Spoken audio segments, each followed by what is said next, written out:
you people insane? The most popular food in America is the cheeseburger. No way! It's pizza! Here are the 10 most popular fast food items from the year you were born. See which popular food you share a birthday with. Happy birthday, Dennis. I made you a treat. Original chicken sandwich, 1964. I would like a chicken sandwich, please. Okay. And you? Bake! No. By now, everyone has probably had the chance to try a tasty chicken sandwich at one of their local fast food joints. It's become such an icon, variations of it are available almost everywhere, and it's all thanks to Chick-fil-A, the original inventor of the chicken sandwich. Chick-fil-A started out as a tiny diner in an Atlanta suburb in the 1940s and was run by Truett Cathy. However, it wasn't until 1964 that the first chicken sandwich hit the menu, destined to become a fast food favorite. Oh yes, it's my favorite fast food.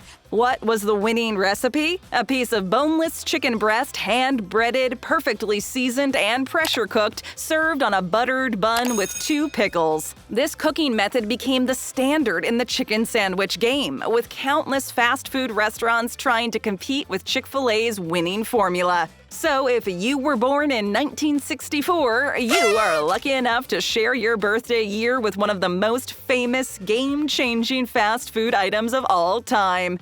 I don't know how to put this, but I'm kind of a big deal. Big Mac, 1967. Big Mac's a Big Mac, but they call it Le Big Mac.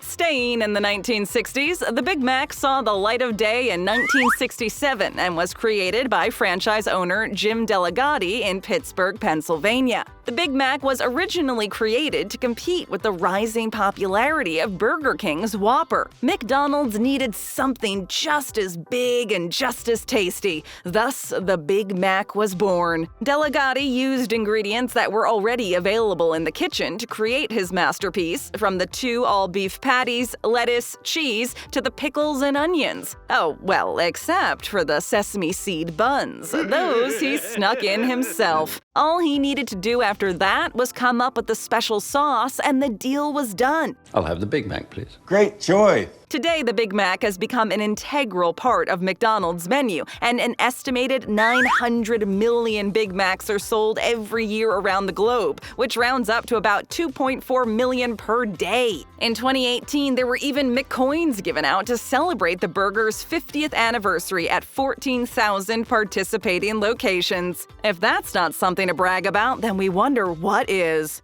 Show off! Arby's Classic Roast Beef, 1971. All right, Chris, nothing's gotten that ring out yet. That's why we brought you to this fast food roast beef restaurant. As we jump into another decade, we're also jumping into another category of fast food, Arby's. Ever since the first restaurant was opened in 1965, people have had the option to stray from the regular burger and fries order and indulge in a delicious roast beef sandwich. It's with the same unique menu that Arby's has been able to differentiate itself from the other fast food restaurants over the years. And while the original roast beef sandwich was an immense success, it wasn't until 1971 that a new recipe was introduced, and the roast beef has been prepared the same way ever since. This is delicious.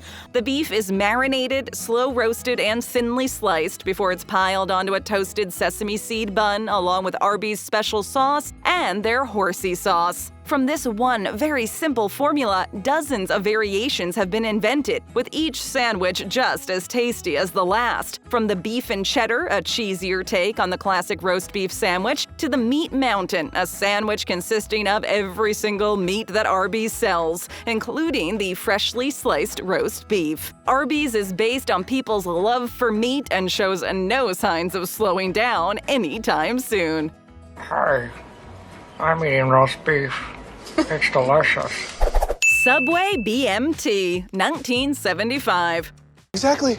Just like snowflakes or Subway sandwich artists. With so many meats, bread, and topping combinations to choose from, reportedly 37 million possible combinations, how are you supposed to declare only one ultimate winner? The BMT, however, has a pretty notable reputation, putting it a little ahead in certain categories. But first, a little backstory as to how the BMT was born. Subway started out in the mid-1960s in Bridgeport, Connecticut, expanded extremely quickly, and soon enough became the biggest fast food chain in the world in terms of locations. It wasn't until 1975 that the chain decided to introduce a new, tasty, meaty option, the BMT. Bigger, meatier, tastier Italian BMT. Once voted the nation's favorite footlong, the BMT is made with layers of Genoa salami, Black Forest ham, and spicy pepperoni, along with any toppings and sauce your heart desires. But its delicious taste and notoriety aren't the only things that make this particular Subway option so interesting. Its name also holds a special meaning. While today it stands for biggest, meatiest, tastiest, which is very appropriate, it was originally named after an early component of the New York subway system known as the BMT.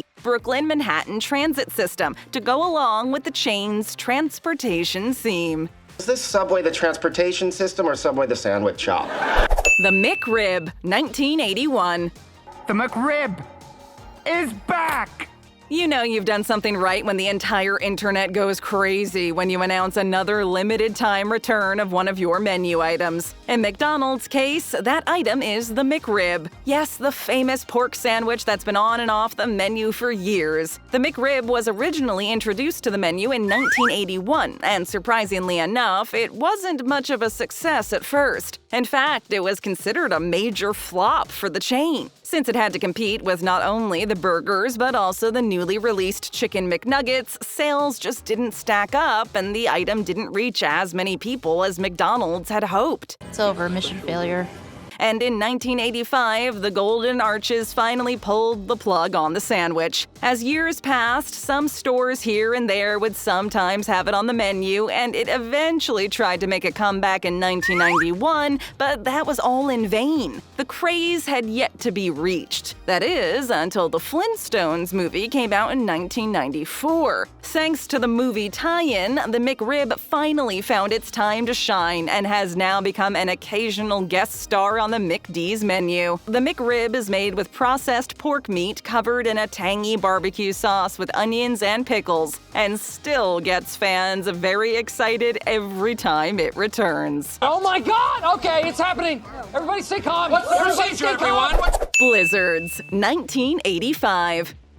Force of Blizzard! It's a hot summer day. You're looking for a way to cool down, and you've still got some room left for something sweet after dinner. So what's the best way to satisfy all three? Blizzard. That's right, a little trip down to your local Dairy Queen to enjoy a nice Blizzard. The DQ Blizzard has been a staple on the menu ever since it was invented by Samuel Temperato, a franchise owner in Missouri, in 1985. The genius idea for the Blizzard came to him after he saw a competitor's ice cream shop selling frozen custard. From that moment on, it was only a matter of time before it became one of the most popular fast food desserts of all time. The soft-serve ice cream, blended with delectable ingredients like cookie dough, brownies, and chocolate bits, has seen a lot of different flavors come and go as the years have passed. But the one that has reigned supreme since the beginning is, without a doubt, the Oreo Blizzard. In the United States, at least, it's the most popular flavor, much like McDonald's Oreo McFlurry. Ever since 2003, Dairy Queen has been offering a Blizzard of the Month program with unique and seasonal flavors to always keep things fresh. Of course, you've probably noticed how the employees always turn your Blizzard upside down just before serving it to you, giving you a mini heart attack every time, right?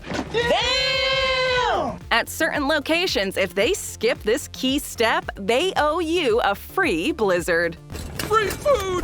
McD's Mighty Wings, 1990.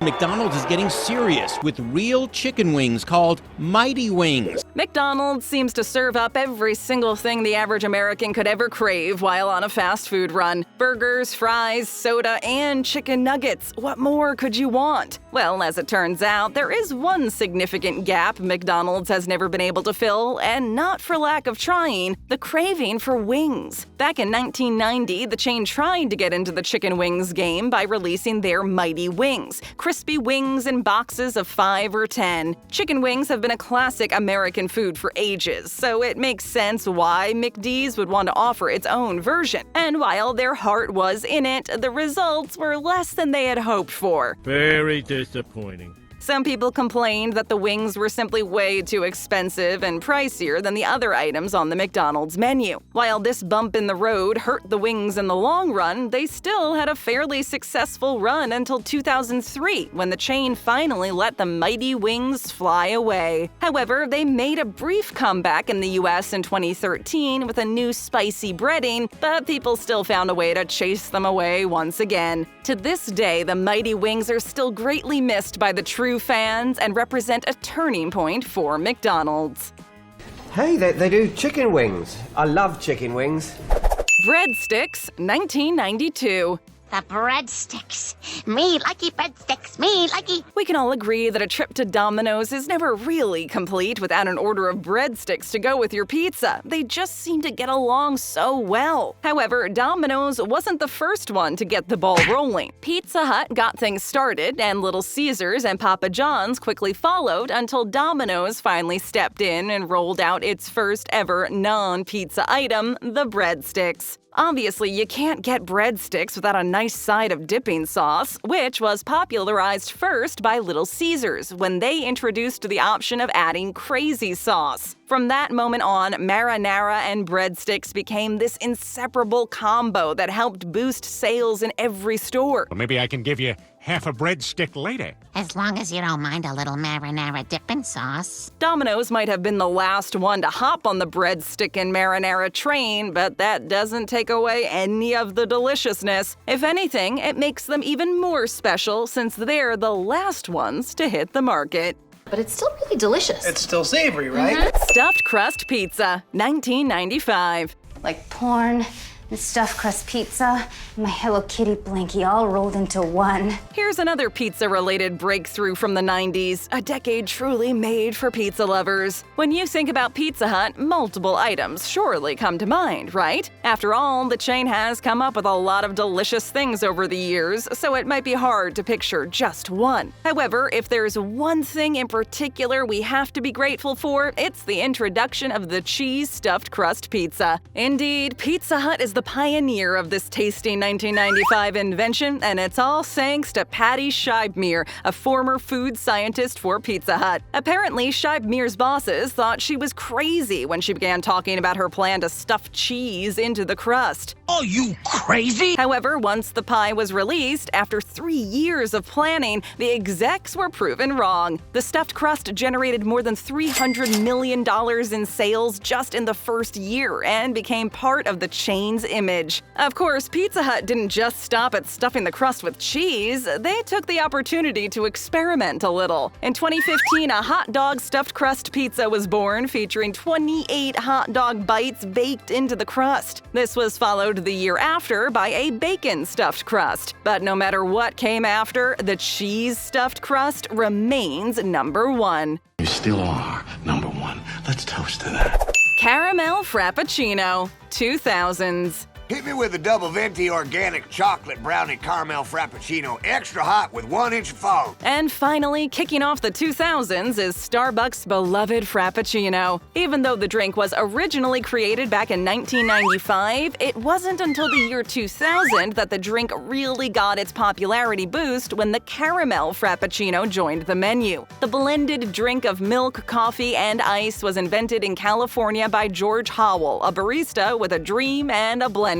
and it quickly became one of the chain's most popular drinks. The caramel Frappuccino was the latest addition and was able to immediately win people over with its whipped cream and caramel drizzle. Forget about McDonald's. They put out an APB on my Frappuccino. It's in the bag. While back then you still had some flavor options, it was nothing compared to what we have today. There are now over 36,000 different combinations of Frappuccino, thanks to all the tweaks and customizations possible. Starbucks had already significantly grown by the early 2000s, but the arrival of the Frappuccino, especially the caramel one, truly helped the coffee house become the biggest coffee chain in the world. Jesus, everyone's gonna go to Starbucks now. Stay for seconds and tap or click another great video. Hit that subscribe button and ring that bell to join our notification squad.